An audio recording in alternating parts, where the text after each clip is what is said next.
Merci beaucoup et merci de votre invitation dont je suis honoré. Alors bien sûr, comme nous le savons, la question du temps est abyssale. Je vais ici très superficiellement l'aborder à travers quelques petites réflexions essentiellement scientifiques et marginalement philosophiques. C'est évidemment de la question des temps dont il faudrait parler, et derrière l'homophonie vraisemblablement fortuite de la question de l'étang précisément. Alors, je vais commencer, si vous le voulez bien, avec l'aspect le plus simple, ce que j'appellerais le temps coordonné. Il faut effectivement 4 coordonnées, 4 nombres, pour définir un événement. 3 coordonnées d'espace, x, y, z, et une coordonnée de temps, comme nous l'apprenons en première année de physique. C'est, pourrait-on dire, la vision spatiale du temps à la Bergson. La théorie qui permet de penser aisément cette espèce de bloc d'espace-temps, c'est la relativité restreinte. Sa véritable originalité, son fondement profond, c'est en quelque sorte d'être la première théorie de jauge de l'histoire. Ça, c'est très intéressant, parce que le concept de jauge, en termes clairs, simples et aisés à appréhender, c'est celui de symétrie, autrement dit de transformation qui ne change rien. Je prends un cylindre, je le tourne, c'est une symétrie.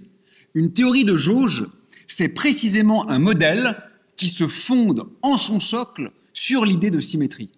Ce sont les concepts que l'on trouve à la base aujourd'hui de la physique des particules élémentaires. Par exemple, l'interaction nucléaire faible est décrite par une invariance par rotation dans un espace abstrait dont les vecteurs de base seraient l'électron et le neutrino. Mais fort heureusement pour notre intuition, le cas de la relativité restreinte est beaucoup plus simple. Beaucoup plus simple parce que la symétrie dont il est question est très aisée à comprendre. C'est d'abord l'invariance des lois par déplacement spatial. Autrement dit, les lois sont les mêmes partout. Quand Isaac Newton énonce les Principia, il ne dit pas F égale ma à Cambridge, mais c'est évidemment aussi vrai à Genève et à Grenoble. La seconde symétrie fondamentale, c'est l'invariance des lois par déplacement temporel. Autrement dit, les lois ne dépendent jamais du temps. Bien sûr, les solutions dépendent du temps. Si je lâche une pierre, sa position va évoluer avec le temps. X égale 1/2 de gt carré, souvenez-vous. Il n'en demeure pas moins que la loi elle-même est bien évidemment toujours la même. Quand Newton énonce les Principia, il ne dit pas non plus F égale ma en l'an de grâce 1687. C'était vrai hier et ça restera vrai demain. Pourquoi ? Parce que ce sont des lois. C'est la définition même d'une loi d'être invariante suivant le lieu et suivant le moment. Ce pourrait être faux d'ailleurs. On entrerait alors dans une sorte d'anarcho-légalisme qui serait tout à fait intéressant, peut-être même fascinant, mais qui ne semble pas être à l'œuvre dans ce monde. Ce que j'énonce, c'est finalement la condition de possibilité d'une intelligibilité physico-mathématique du réel. Et le petit miracle, c'est que cette simple hypothèse qui est extrêmement naturelle, qu'on pourrait presque ne pas faire, eh bien, suffit à fonder la relativité restreinte et à permettre l'émergence d'un certain nombre de résultats qui sont aujourd'hui très bien compris et très bien testés, mais néanmoins contre-intuitifs. Par exemple, ces phénomènes bien connus de dilatation du temps. Vous savez que si ma montre était parfaitement synchronisée par rapport à la vôtre quand je suis entré dans l'amphithéâtre, du simple fait que je déplace ma main, il y a une désynchronisation qui a lieu. Le temps ne s'écoule plus exactement de la même façon pour vous et pour moi si je me mets en mouvement. Vous savez que chacun ou chacune d'entre vous pourrait devenir plus vieux ou plus vieille que ses propres parents, si tant est que ces derniers soient encore en vie, bien sûr, à condition que les parents en question fassent un petit voyage spatial à des vitesses suffisamment élevées. Il s'écoulerait par exemple 50 ans sur Terre, 50 secondes pour vos parents, et à la retrouvaille, vous êtes effectivement plus âgé que ces derniers. Tout cela choque en quelque sorte notre vision intuitive du temps, mais ce sont les fondements de la physique du XXe siècle qui sont aujourd'hui parfaitement sous contrôle. Cette même symétrie fondamentale permet également d'établir l'existence d'une vitesse limite que l'on assimile à la vitesse de la lumière, mais qui, plus fondamentalement, serait en quelque sorte une constante de structure de l'espace-temps. Ce que je veux dire, c'est que même en l'absence de lumière, il existerait une vitesse indépassable par simple conséquence de l'existence de lois. Et enfin, la fameuse formule, la plus connue de toute la physique, mais que, sauf les physiciens et physiciennes, personne ne comprend vraiment, E égale mc2. E égale mc2, c'est aussi une conséquence de la relativité, c'est aussi une conséquence de l'existence de lois. Mais ce qui est extraordinaire, c'est que cette formule, en établissant un pont entre l'énergie E et la masse m, ce qu'elle montre, c'est qu'il existe une sorte de capacité ontologique, c'est-à-dire relative à l'être en lui-même, de transformer une propriété, l'énergie, par exemple la vitesse, le déplacement, en existence réelle, matérielle et palpable. Les particules élémentaires ne sont plus, comme le croyait par exemple Lavoisier, en nombre figé, elles sont susceptibles d'être produites ou perdues. Alors cette théorie est tout à fait étonnante quand on la découvre pour la première fois, mais une fois de plus, elle est aujourd'hui parfaitement bien testée et plus personne n'en doute, au-delà bien sûr de la posture de scepticisme inhérente au geste scientifique, et elle ne constitue en quelque sorte qu'une série de prolégomènes sur la question du temps. Il faut aller plus loin et penser la gravitation, qui est le cœur de l'espace-temps, ou peut-être même en réalité, qui est l'espace-temps lui-même. Alors, pour cela, il faut migrer vers la grande relativité, la relativité générale, l'autre théorie d'Einstein. Elle part d'une constatation extrêmement simple et extrêmement étrange. Les corps tombent de la même manière, quelle que soit leur masse. J'improvise une expérience de physique. Si je prends ce stylo qui pèse quelques grammes et cette bouteille qui pèse un demi-kilo, eh bien vous voyez que la chute est la même. Ils ont touché la table en même temps, bien que ce corps soit 100 ou 1000 fois plus lourd que celui-ci. La chute ne dépend pas de la masse.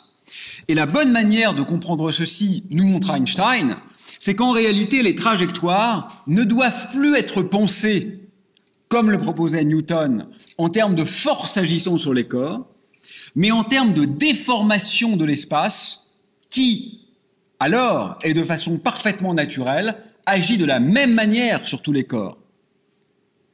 De façon métaphorique, si vous voulez, on comprend bien que tous les bateaux, qu'ils soient luxueux ou très modestes, suivent les mêmes trajectoires lorsqu'ils tentent de traverser l'océan, parce qu'ils héritent de la courbure de la Terre. De la même manière, les corps que je lance suivent les mêmes trajectoires, quelle que soit leur masse, parce qu'ils sont prisonniers de la structure propre de l'espace qui, comprend Einstein, est courbée par la présence de la masse. C'est cela la véritable découverte fondamentale de la relativité générale.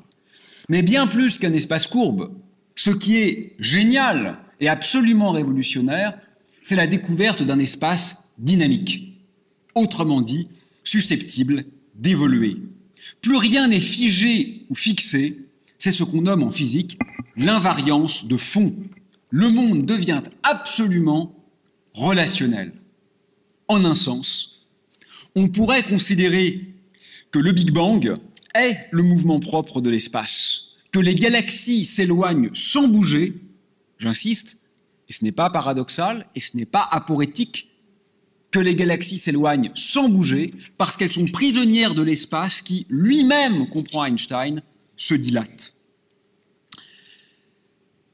Ce qui permet aussi de comprendre que le Big Bang a eu lieu partout en même temps et que la question de ce qui le précède n'a aucun sens, parce qu'il n'est pas une explosion dans l'espace, il est une explosion de l'espace et du temps.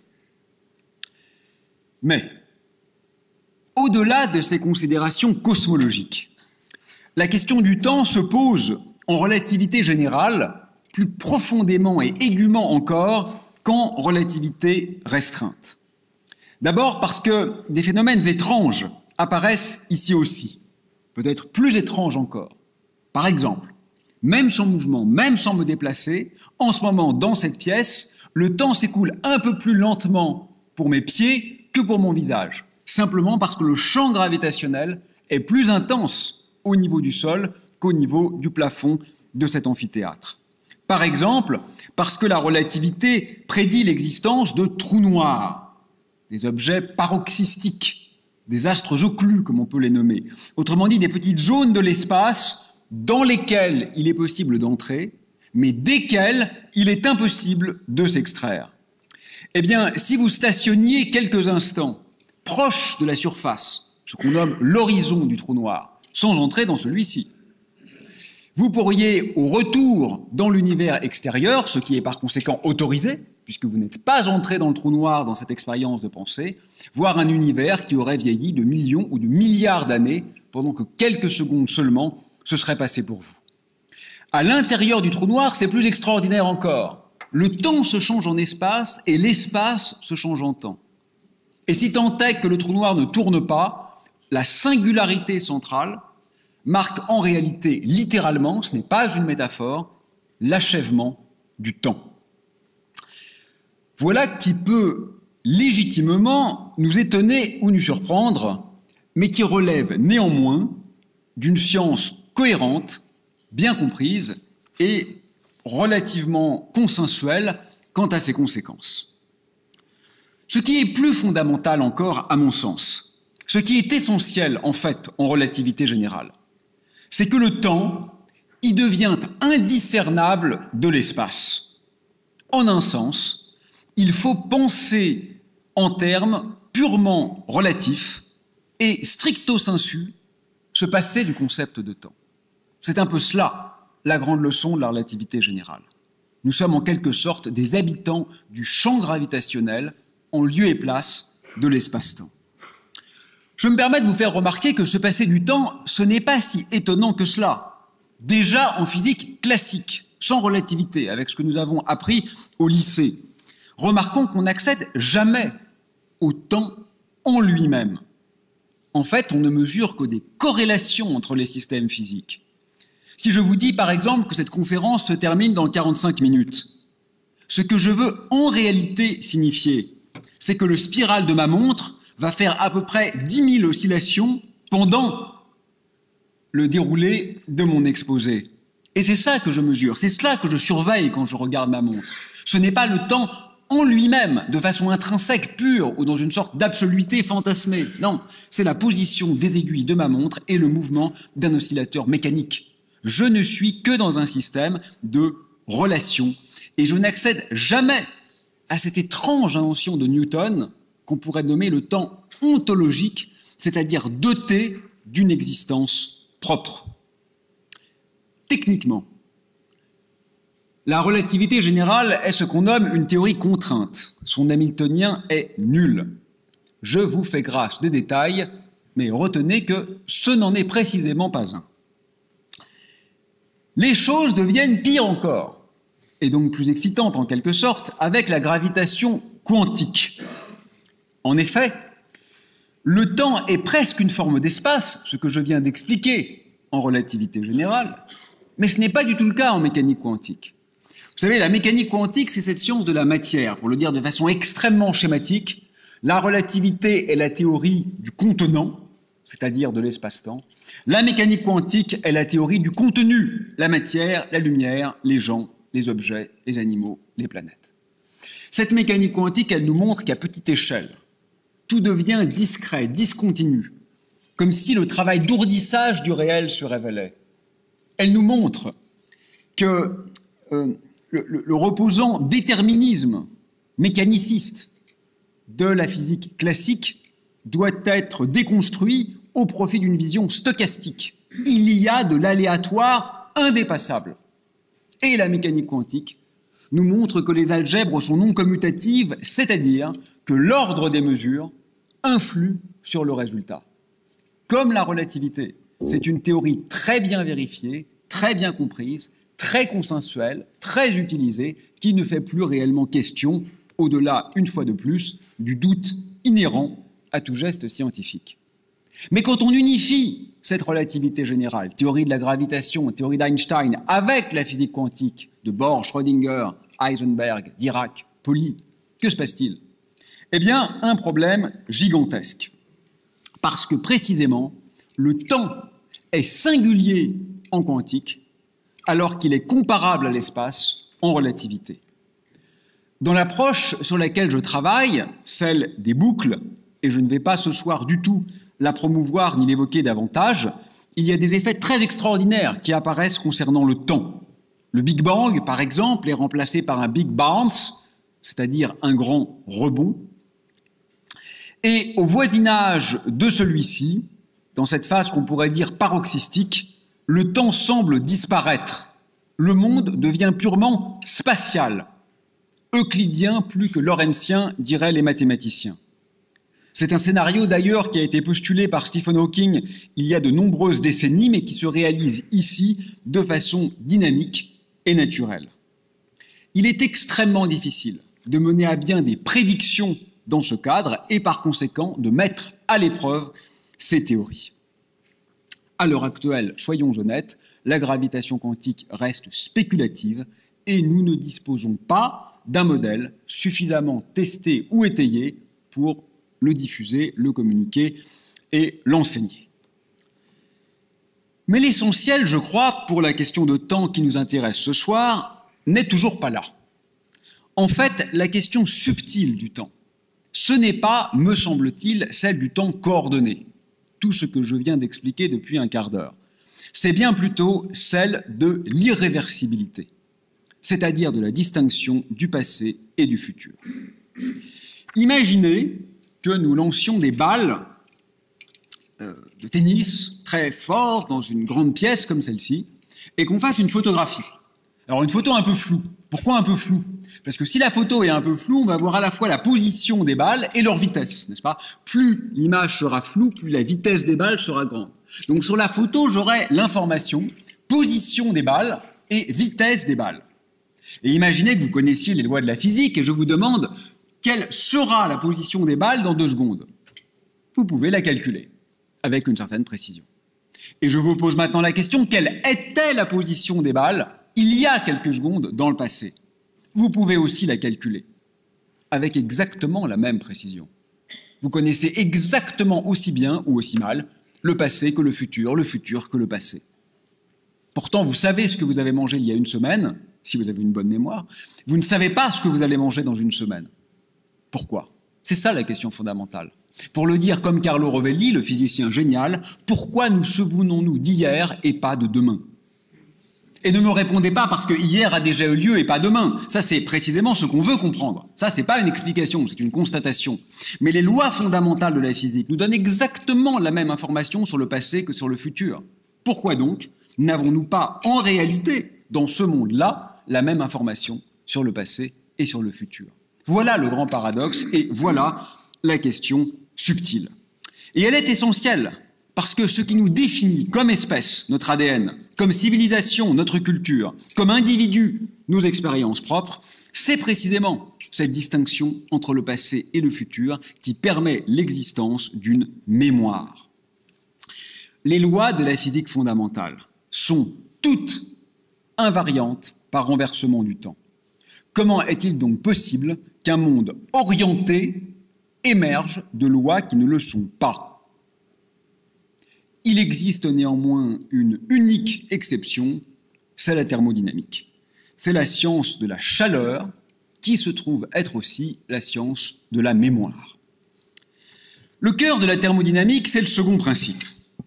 Il stipule que l'entropie ne peut qu'augmenter. L'entropie, c'est le mot savant que les physiciens et physiciennes utilisent pour parler du désordre. Plus précisément, c'est le nombre d'états microscopiques, petits si vous voulez, quand on regarde bien, qui correspondent au même état macroscopique, celui que j'observe sans mon microscope. L'état macroscopique, c'est ce qui nous importe. Pour moi, par exemple, en ce moment, ce soir, l'état macroscopique, c'est le nombre de personnes dans cet amphithéâtre. L'état microscopique, ça serait au contraire la position exacte de chacun et chacune d'entre vous. Ça serait l'ordre dans lequel vous êtes assis. Mais si on fait le petit calcul en supposant qu'il y a environ 500 personnes ici, il y a factoriel 500, ce qui fait à peu près 10 puissance 124 manières différentes de vous asseoir dans cet amphithéâtre. Autant d'états microscopiques pour le même état macroscopique. Si vous sortez tout à l'heure, quand il fera noir, et que vous allez regarder les étoiles, enfin ce qu'il en reste dans ce monde à l'agonie défiguré par les fous du ciel, et que vous revenez vous asseoir ici, il y a toutes les chances que vous ne vous asseyez pas dans l'ordre. Je vais appeler ordre, par exemple, du plus jeune au plus vieux. Parce qu'il n'y a qu'une chance sur 10 puissance 124 que vous vous disposiez dans l'ordre chronologique de votre date de naissance. Il y a donc extraordinairement plus de manières différentes d'être en désordre que d'être en ordre. Si donc je vous avais imposé de vous asseoir dans l'ordre, et que vous allez prendre un verre et que vous revenez, vous allez spontanément évoluer vers le désordre. C'est ça, tout simplement, l'augmentation de l'entropie. Pour le dire autrement, pourquoi le lait diffuse-t-il dans le café?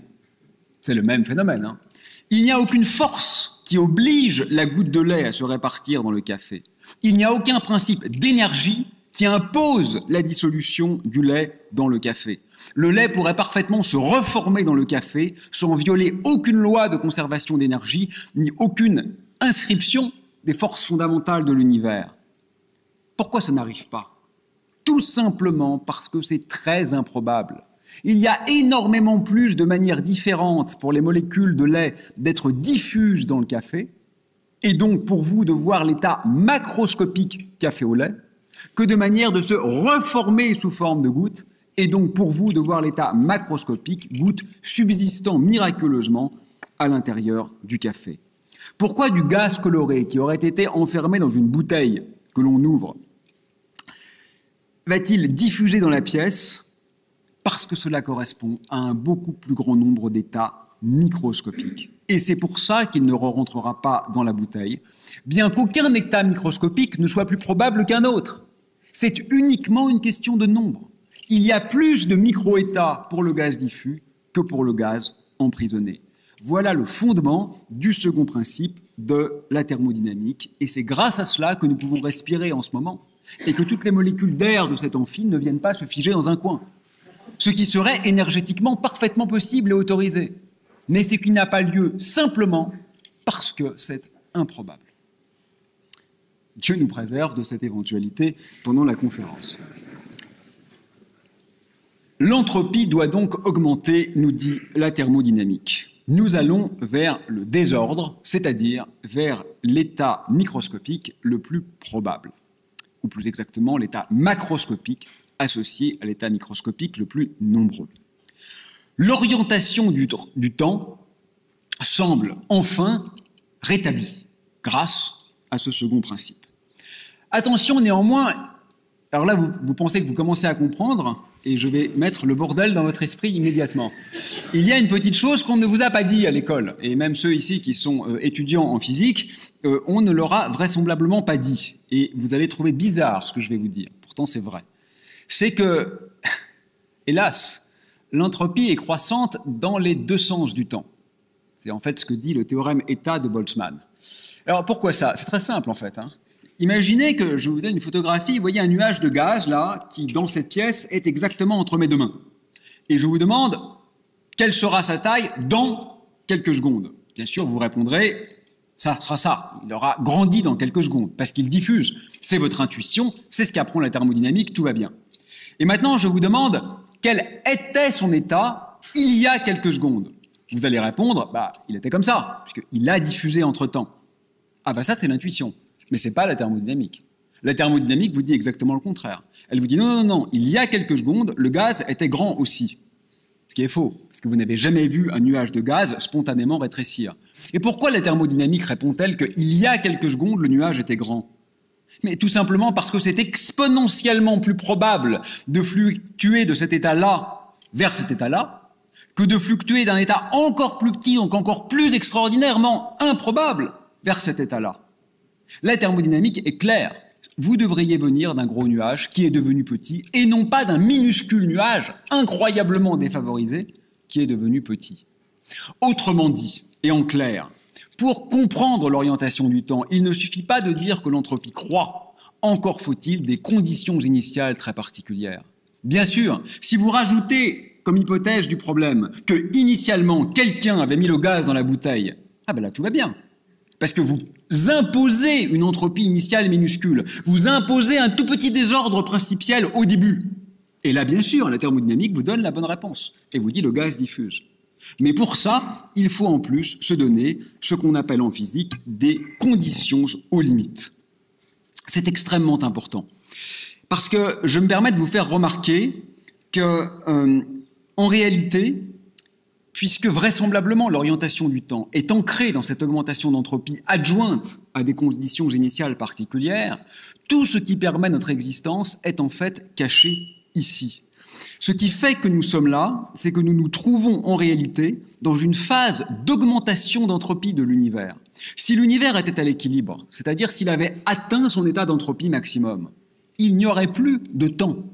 Non pas bien sûr le temps coordonné qui ne va pas disparaître par l'opération du Saint-Esprit, mais le temps thermodynamique, celui qui compte, le temps irréversible, le temps qui fait qu'hier n'est pas demain, celui-là vraisemblablement disparaîtrait, ne pourrait pas exister dans un univers à l'équilibre.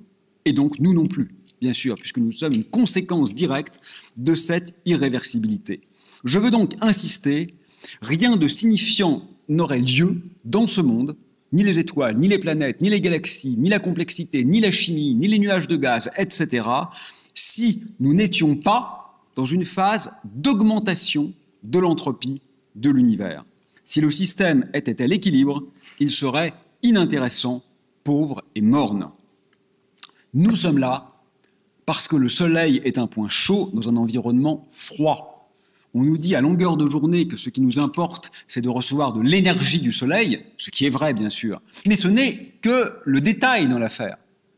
Le vrai rôle fondamental du Soleil, ce n'est pas de nous apporter de l'énergie, c'est de nous apporter une négantropie, c'est-à-dire une entropie très faible que la Terre processe pour renvoyer en entropie plus grande. Et toute la biosphère dépend de cette orientation radicale du temps local qui est imposée, ou plus exactement qui est permise, par l'entropie faible qui nous vient du Soleil et qui est retournée vers l'extérieur sous forme de rayonnement infrarouge de plus grande entropie pendant la nuit en particulier.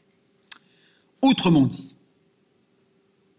nous sommes là parce qu'il existe des objets dans l'univers contemporain qui sont très loin de leur état d'entropie maximum, et notablement des nuages d'hydrogène qui se trouvent dans un état métastable, c'est-à-dire qu'ils ne sont pas vraiment stables, sinon ils seraient dans l'état d'entropie maximum, n'est-ce pas? L'état stable, c'est l'état d'équilibre, c'est l'état où l'entropie s'est maximisée. Donc ils n'y sont pas tout à fait, mais ils ont trouvé un chemin qui leur permet de rester assez longtemps dans cet état-là, ce qu'on appelle donc métastable, presque stable. Jusqu'à ce qu'il se passe quoi? Jusqu'à ce que la gravitation entre en jeu, que le nuage s'effondre et qu'il forme une étoile. En formant une étoile, il augmente considérablement son entropie, et vous voyez que c'est ce processus d'augmentation locale d'entropie qui permet littéralement notre existence, parce que finement, il autorise l'orientation du temps et la distinction du passé et du futur. Bien. Ce que je pense vous commencez à comprendre, c'est qu'il semble que nous ayons eu beaucoup de chance.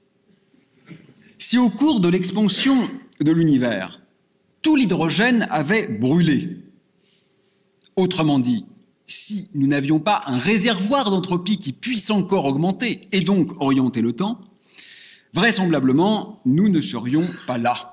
Nous n'aurions pas d'histoire, pas de mémoire et pas de passé. Autrement dit, aucune complexité ne serait envisageable. Alors prenons un peu de hauteur. Je suggère que nous nous posions à partir de cela deux questions. D'abord, l'entropie de l'univers jeune était-elle vraiment faible, comme je le prétends? Et si oui, pourquoi? Naturellement, la réponse à la première question, à savoir, dans l'univers proche du Big Bang, l'entropie était-elle petite? La réponse à cette question semble évidemment positive, puisque je viens de le dire, l'entropie ne peut que croître. Donc il faut donc qu'elle ait été petite au départ. Mais en disant les choses ainsi, je prends le problème à l'envers. Et la question qu'il faut se poser, c'est qu'observe-t-on? Et là, la réponse est un peu embêtante, Parce que vous savez peut-être que nous sommes baignés par un rayonnement dit cosmologique, qui est une sorte de relique de l'univers primordial, émis quelques 400 000 ans après le Big Bang, autrement dit il y a très longtemps, et ce rayonnement présente une entropie maximum. Maximum, c'est pas exactement petit. Donc comment se peut-il que l'entropie initiale ait été faible, puisque je vous le rappelle, elle augmente en ce moment, et c'est grâce à ça que nous sommes là, mais que pourtant nous observions expérimentalement une entropie maximale? Et qu'il y a contradiction là, il y a manifestement une incomplétude dans le raisonnement. Alors, la réponse usuelle consiste à dire que nous négligeons, en disant que l'entropie de ce gaz était maximum, l'entropie des trous noirs. C'est vrai, mais c'est insuffisant. Alors, je vous explique pourquoi c'est vrai. L'entropie des trous noirs est maximale. On ne peut pas avoir plus d'entropie qu'un trou noir dans une zone de l'espace donné. C'est très facile à comprendre. Imaginez que vous ayez une boule de matière, quelle qu'elle soit. C'est une expérience de pensée. Et vous faites s'écraser sur cette boule de matière une coquille de lumière qui transforme cette boule de matière en un trou noir de même taille. Au moins, en tant qu'expérience de pensée, c'est toujours possible. Comme ce processus est irréversible, la thermodynamique nous dit que l'entropie aura augmenté. Et donc vous voyez que puisque l'entropie a augmenté, l'entropie du trou noir est forcément plus grande que l'entropie de n'importe quelle forme de matière, puisque je ne l'ai pas spécifié. Autrement dit, rien ne peut avoir plus d'entropie qu'un trou noir. Bon, cette remarque paraît donc nous donner une voie de sortie, puisqu'il n'y avait pas de trou noir, dans l'univers primordial, alors qu'il y en a aujourd'hui un grand nombre. Les trous noirs font partie du bestiaire de l'astrophysicien, ce sont des objets banals, des millions au moins dans notre seule galaxie. Et donc tout va bien. Tout va bien, l'entropie n'était petite qu'en apparence, mais grâce au trou noir, l'entropie a bien augmenté. J'ai une mauvaise nouvelle, cette explication est insatisfaisante. Pour une raison très simple. Peut-on réellement croire que c'est parce qu'un trou noir supermassif se trouve au centre de notre galaxie à une distance considérable de la Terre que nous existons ici et maintenant? Vraisemblablement pas. Il faut comprendre les choses de façon locale et non pas parce que des îlots d'entropie considérables se sont formés ici et là dans l'univers. C'est, je crois, une solution insatisfaisante. Alors il existe une explication plus convaincante qui consiste à considérer qu'en réalité, l'entropie était, dans l'univers jeune, à son niveau maximal, compte tenu de ce qui était possible à ce moment-là. Parce que, par exemple, les noyaux lourds ne pouvaient pas encore se former. Il faisait trop chaud. Et que donc, on ne peut pas compter ces derniers comme des états possibles. On ne peut pas reprocher à l'univers de n'avoir pas fait ce qui n'était pas faisable. Et donc, il avait l'entropie la plus grande qu'il pouvait avoir à sa disposition. En ce sens, c'est donc le plafond de l'entropie atteignable qui aurait augmenté entre l'univers jeune et aujourd'hui. Donc l'entropie, vous avez compris, était à l'époque maximum compte tenu de ce qu'on pouvait faire, mais elle a continué de croître parce qu'on a pu faire davantage en formant de nouveaux états physiques qu'il ne fallait pas compter dans l'univers primordial. Cette vision est séduisante, mais elle n'est pas entièrement convaincante non plus, je crois, parce que, et c'est un peu subtil la raison, elle nous conduit, si vous voulez, à considérer que quelque chose est imposé de l'extérieur au système. Un peu comme des molécules dans une boîte qui seraient initialement limitées par une cloison, et vous dites « je retire la cloison, donc il y a de nouveaux espaces accessibles aux molécules, et donc l'entropie peut augmenter, mais au départ, elle était aussi grande que possible, compte tenu de la taille de la boîte. » Ça marche très bien parce que vous avez l'expérimentateur ou l'expérimentatrice qui intervient sur le système, qui retire la cloison et qui ouvre des possibles. Mais, bien que nous soyons à la faculté de théologie, je vais pour l'instant supposer que personne n'est capable d'agir sur l'univers. Et que, par conséquent, cette augmentation est un peu embêtante parce qu'elle fait comme si la taille de l'univers, c'est-à-dire son facteur d'échelle, c'est-à-dire ce qui détermine sa température, était extérieurement fixée, alors qu'en réalité, c'est un degré de liberté propre de l'univers. Donc, on ne peut pas vraiment considérer que le plafond d'entropie était bas, parce que ça reviendrait à dire que quelque chose ou quelqu'un hors de l'univers impose à l'univers d'avoir simplement une petite région de son espace de paramètres qui soit accessible. Je crois donc qu'il fallait bel et bien que l'entropie de l'univers jeune ait été extraordinairement faible. Et ça, je voudrais vous convaincre que c'est contradictoire. C'est contradictoire pour les mêmes raisons, strictement, que celles qui permettent de conclure que, d'une façon générale, comme on l'apprend à l'université, l'entropie augmente. Je vous rappelle le raisonnement. L'entropie croît, non pas parce qu'une force l'y contraint, mais uniquement parce que c'est la trajectoire la plus probable. Parce que le système physique va spontanément se trouver dans l'état le plus vraisemblable parmi les différentes configurations. C'est l'unique raisonnement qui permet de conclure sur ce théorème. Mais alors, le même argument, littéralement, devrait également permettre de conclure que le système aurait dû, dès le départ, se trouver dans l'état le plus probable. Or, vous avez besoin, pour expliquer tout le reste, de mettre ce que j'appelais tout à l'heure les conditions aux limites, les conditions initiales, en supposant que l'état initial de l'univers était très, très peu anthropique, ce qui revient à dire était extraordinairement improbable. Mais c'est très exactement ce que vous ne voulez pas faire en physique, ça. Supposer de façon ad hoc et arbitraire que vous vous trouvez dans un état qui est hors de l'équilibre, qui est fondamentalement improbable. Nous nous trouvons donc face, bel et bien, à un problème. Il existe des recherches nombreuses en ce sens, avec des solutions relativement simples, par exemple celle du très grand physicien Roger Penrose, qui tente à identifier l'entropie avec ce qu'on appelle le tenseur de Weyl et à conjecturer son annulation proche des singularités. La piste est intéressante, mais je ne souhaite pas la présenter ici en détail. Je peine à la croire fondamentalement concluante.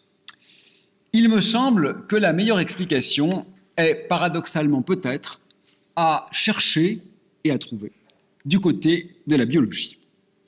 Alors d'abord, je voudrais mentionner quelques travaux remarquables qui voient le jour en ce moment dans ce domaine. Je crois qu'ils sont importants parce qu'ils imposent de reconsidérer certains non-dits de nos présupposés métaphysiques. Notamment, cette très étrange hypothèse faite par tous les physiciens et physiciennes, mais jamais mise sur la table, suivant laquelle la nature devrait nécessairement et en toutes circonstances être mathématisable. Cette hypothèse est immense, elle est d'une lourdeur presque insurmontable et pourtant elle n'est jamais formulée tellement elle semble évidente aux praticiens et praticiennes.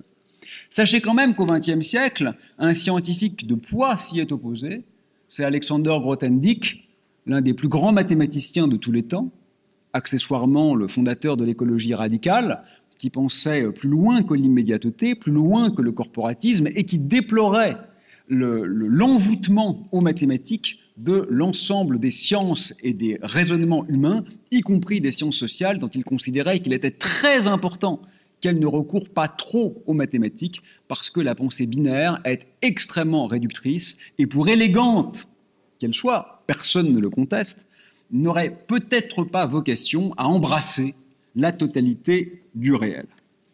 Récemment, justement, il a été souligné que les concepts fondamentaux de la biologie, je ne parle pas là bien sûr de l'évolution des cellules, je parle de l'évolution, que donc ces concepts fondamentaux ne satisfaisaient pas à l'axiome d'extensionnalité qui est un des piliers des mathématiques.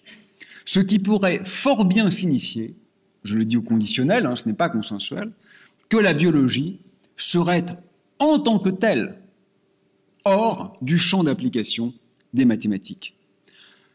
Contrairement à la plupart de mes éminents collègues, je trouverais ça plutôt très rassurant et très réjouissant.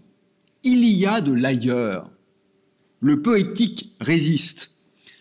L'analyse, néanmoins, j'insiste, reste spéculative et non consensuelle.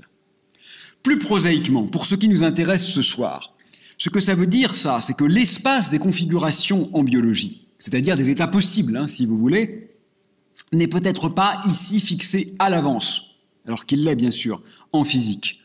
Autrement dit, l'espace des possibles se construirait au fur et à mesure des rencontres et évolutions fortuites.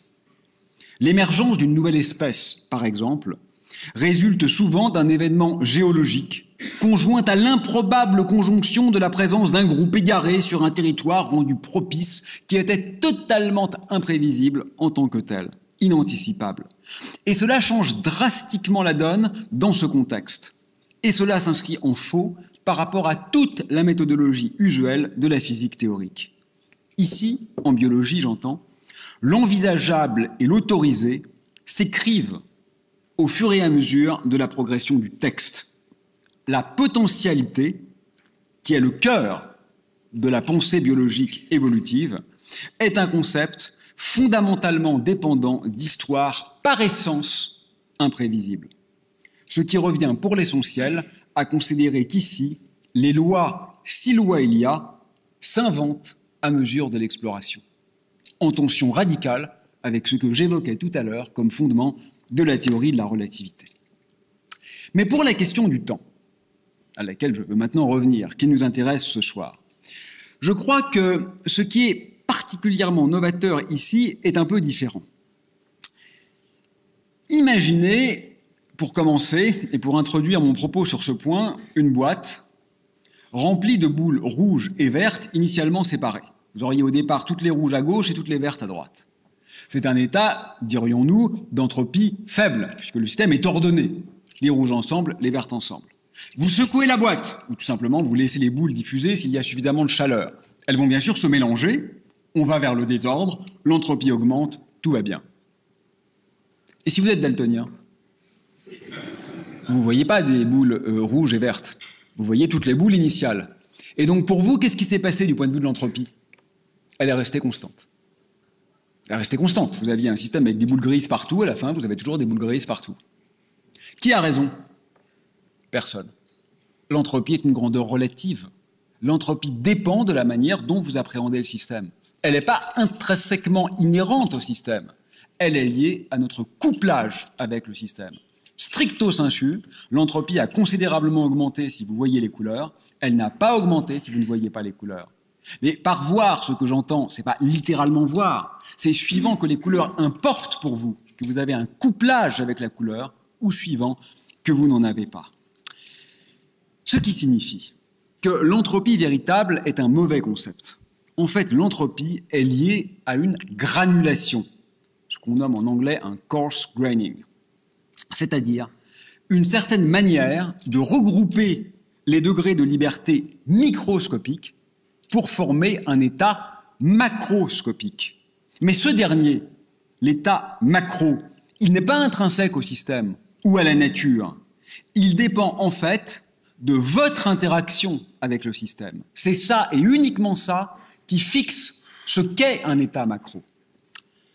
Partant de cette remarque, Carlo Rovelli, toujours lui, a proposé une hypothèse révolutionnaire.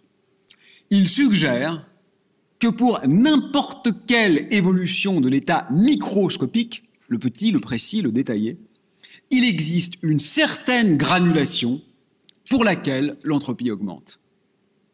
Je veux vous faire remarquer que cette vision est extraordinairement différente de la proposition usuelle. Habituellement, il est stipulé que l'augmentation de l'entropie permet de trouver quelle est la bonne évolution du système.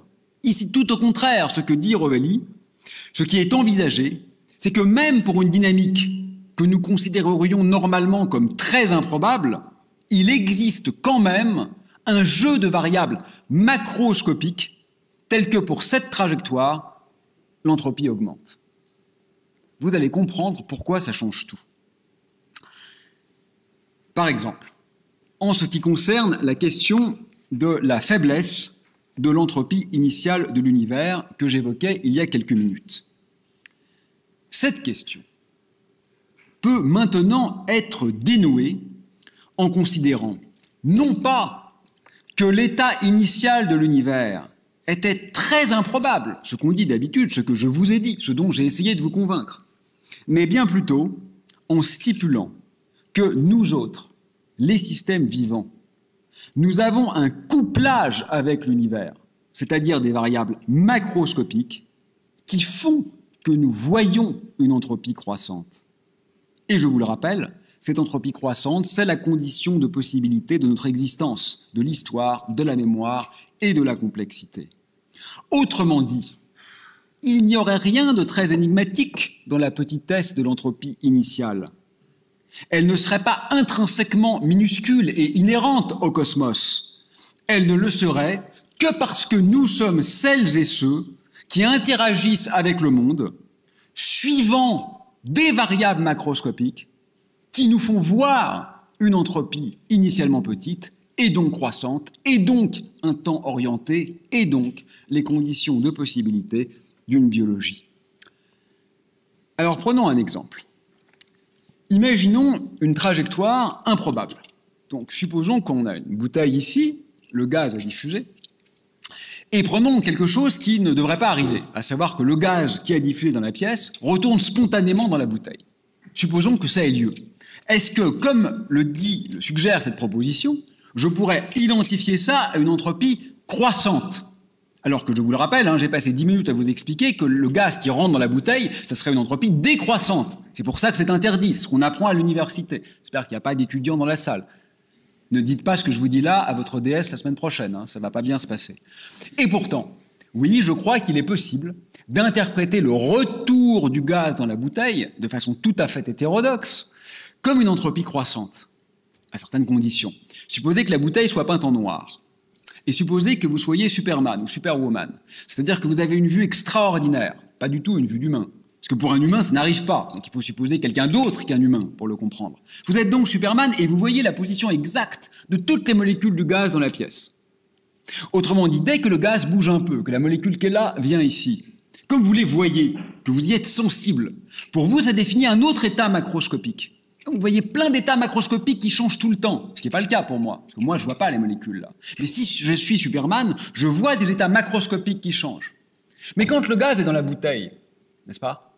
Quand la bouteille est noire, par hypothèse, quand je change la position des molécules dans la bouteille, ça ne change plus rien pour moi, parce que je ne vois pas à l'intérieur de la bouteille.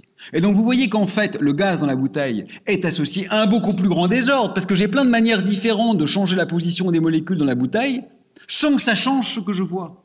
Donc en fait, si la bouteille est peinte en noir et que moi je vois l'état de chacune des molécules, lorsque le gaz est dans la bouteille, je peux changer les molécules sans rien changer. C'est ce qu'on appelle du désordre, c'est ce qu'on appelle beaucoup d'entropie. Alors que quand le gaz est visible, je ne peux pas changer les molécules sans rien changer. C'est ce qu'on appelle un état ordonné, c'est ce qu'on appelle une entropie faible. Tiens, il semblerait que ça marche. Mais si ça marche, c'est très troublant. Parce que si c'est vraiment vrai ce que je vous dis, et que l'entropie augmente, ça veut dire que je suis en train de prédire qu'en fait le gaz rentre dans la bouteille. Ce qui n'arrive pas, en vrai. Eh bien si. Non seulement je le prédis, et je prétends que c'est correct de le prédire. Parce qu'en effet, si je suis Superman, c'est vrai que c'est l'état le plus probable. C'est vrai que l'état d'équilibre, c'est le cas où le gaz est dans la bouteille. Parce que ça va arriver. Nous, on dit que c'est une fluctuation statistique. Pour nous, le gaz qui rentre dans la bouteille, on appelle ça une récurrence de Poincaré, mais oubliez l'aspect technique, c'est quelque chose de très improbable, mais de possible. Donc ça va arriver. Et pour nous, c'est une exception. Mais pour Superman, c'est pas une exception. C'est de loin l'état le plus probable. Pourquoi? Parce que tous les autres états sont différenciés. Tous les états à l'intérieur de la bouteille sont indifférenciés. Donc ce serait effectivement pour lui l'état d'équilibre, et c'est tout à fait normal qu'il le prédise, et c'est effectivement ce qu'il observerait. Sauf que cet état d'équilibre durerait très peu de temps, à la différence de celui que nous observons, qui dure très longtemps. Mais c'est ce qui serait prédit, et c'est effectivement ce qui aurait lieu. Alors, quand conclure? Je crois que plus qu'une définition de l'entropie, dans cette remarque conjecturelle, je le dis une dernière fois, ce que je vous raconte depuis une dizaine de minutes n'est pas du tout consensuel, c'est une recherche en train de se faire, une proposition novatrice, et je crois que plus qu'une définition de l'entropie, il faudrait y voir une définition de la vie. Il faut une entropie croissante pour avoir un véritable temps qui distingue le passé du futur. Pas le temps coordonné que j'évoquais au tout départ et qui, lui, est essentiellement réversible. Et il me semble difficile d'interpréter cette orientation temporelle indépendamment de l'hypothèse que je viens de présenter, fût-elle révolutionnaire. N'y a-t-il aucune autre explication?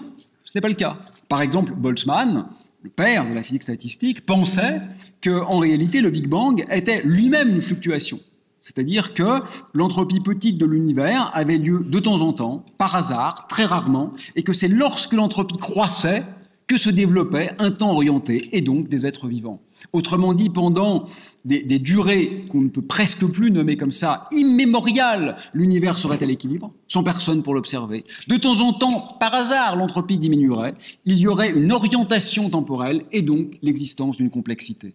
Mais aussi simple cette hypothèse semble-t-elle être, elle est peu convaincante, parce qu'il est extraordinairement moins probable de faire une fluctuation dans tout l'univers qu'une fluctuation dans le seul système solaire, qui est beaucoup plus petit, et pourtant, le système solaire suffirait à notre existence. Donc vous voyez que la proposition rovélienne, qui paraît beaucoup plus étrange, est en réalité, me semble-t-il, beaucoup plus correcte et convaincante que la suggestion de Boltzmann, qui est en quelque sorte déjà invalidée par cette remarque simple.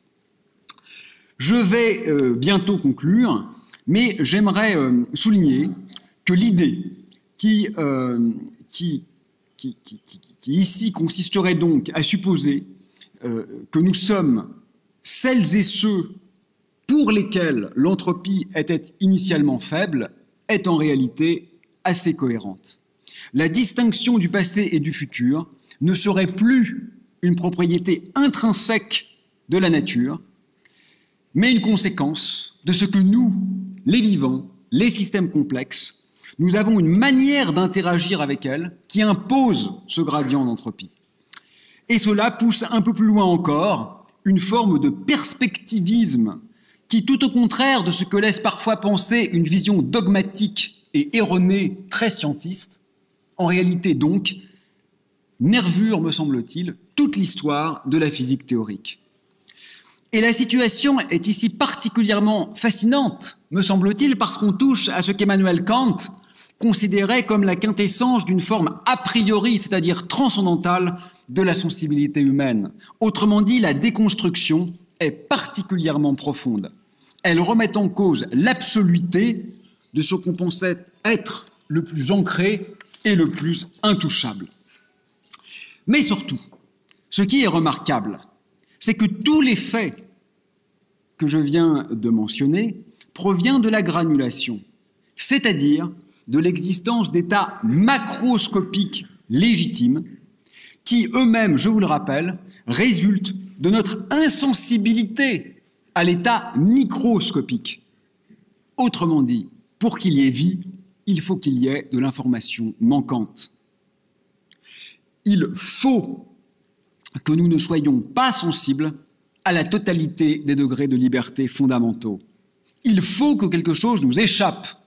Autrement dit encore, il faut que nous ne soyons pas Dieu. Si nous avions une connaissance parfaite de la totalité du microcosme, il n'y aurait pas de flèche de temps, pas de mémoire, pas d'histoire, pas de complexité et pas de vie. Ça ne veut pas rien dire, comme écrivait Rimbaud.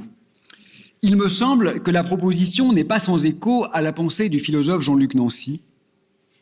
Pour lui, l'existence est toujours un rapport avec le dehors, une faille intérieure, une sortir de soi, un sortir de soi.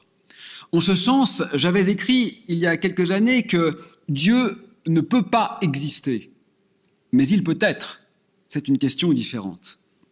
Pour Nancy, être, c'est toujours être plus d'un. Ça veut dire être au dehors. Ça veut dire être en rapport avec un ailleurs. Dépasser l'ontologie, c'est justement intégrer ce plus que soi. L'essence de l'être, si elle existe, ne peut être qu'une structure, c'est-à-dire un ensemble désordonné. Chaque être est singulier pluriel. L'être hors de soi, et d'ailleurs Nancy cite ici Bataille, est le véritable fondement de l'être. Et il est assez génial de noter que cela vient précisément d'une relecture de Heidegger, et donc en particulier de être et temps. Nancy, en déportant la question du Dasein vers le Mit-Dasein, c'est-à-dire l'être là avec, et le Mit-Sein, c'est-à-dire l'être avec, perce en réalité la citadelle heideggerienne grâce à ce qu'il nomme la communauté bataillenne. Nancy comprend que là où Heidegger voit la perdition du Dasein, c'est-à-dire dans l'être avec les autres, avec l'ailleurs, avec l'invisible et l'incompris, au contraire, ce qui se joue, C'est la véritable existence qui surpasse le solitaire et l'autonome. Il doit y avoir de l'hétéronomie. Pour Nancy, la liberté est un écart, une déviation ontologique. Et vous voyez qu'en ce sens, le temps, la vie et la liberté apparaissent presque concomitamment. Pour qu'il y ait quelque chose plutôt que rien, dit Nancy, il faut que la communauté soit originairement déchirée, l'absolu absous ou sacrifié. Il le martèle. L'en commun n'est possible que grâce au dehors. C'est parce qu'il y a disjonction qu'il y a ajointement. Là où Rousseau affirmait « on les forcera d'être libres », Nancy répond « on forcera à ce que la liberté, comme anarchie couronnée, rende possible le sens ». Comme vous le savez, et je vais conclure en quelques minutes, promis, nous sommes en ce moment dans une situation de catastrophe civilisationnelle qui dépasse de loin le problème écologique, qui lui-même dépasse de loin le problème climatique. Quel rapport avec tout ce que je viens de vous dire? Mais il est immense, parce que si la science a un rôle à jouer dans cette catastrophe qui est la nôtre, dans cet échec radical qui est le nôtre, ce n'est pas d'inventer des solutions bas carbone ou d'améliorer de 4% l'efficacité énergétique des téléphones. Non seulement c'est inutile, mais ça joue même à contre. Je pourrais vous le démontrer. Si la science a un rôle à jouer, c'est en proposant une poétique qui s'extrait de la corroboration systémique, qui s'extrait de la production du savoir, qui s'extrait de cette arme de destruction massive qui consiste à alimenter un système devenu mortifère, pour ne pas dire nécrophile. Et c'est très exactement, me semble-t-il, ce dont il était ici question d'une extraction ontologique. Alors je n'ai volontairement pas souhaité tisser de liens forts avec la dimension spirituelle, qui est pourtant évoquée dans l'intitulé de ce séminaire. Peut-être parce que, comme Wittgenstein, je crois que ce qu'on ne saurait dire, il faut le taire, mais au-delà de ce qui concerne la question spécifique du temps, j'aimerais conclure avec ce que le philosophe Mohamed Amer Méziane propose sous la forme d'une anthropologie métaphysique. Vous savez que l'anthropologie a connu un tournant dit ontologique avec Descola, très important, très fondamental. Et nous aimons aujourd'hui cette idée que les animaux, peut-être les rivières ou les forêts, puissent être dotés d'une âme. Naturellement, je ne peux que souscrire à ces belles ouvertures. Mais nous demeurons aujourd'hui encore très en délicatesse avec l'idée que l'invisible puisse aussi s'immiscer dans l'existant. Je ne souhaite évidemment pas statuer sur cette question, mais uniquement souligner que si l'on veut être un peu sérieux, il ne sera sans doute pas possible de faire l'économie d'une authentique pensée métaphysique. Et là encore, la question du temps est évidemment cruciale, que ce soit en tant que durée, comme chez Bergson, ou en tant que révélateur d'un inaccessible fondamentalement vital, ce que j'ai tenté de vous présenter ce soir. Merci.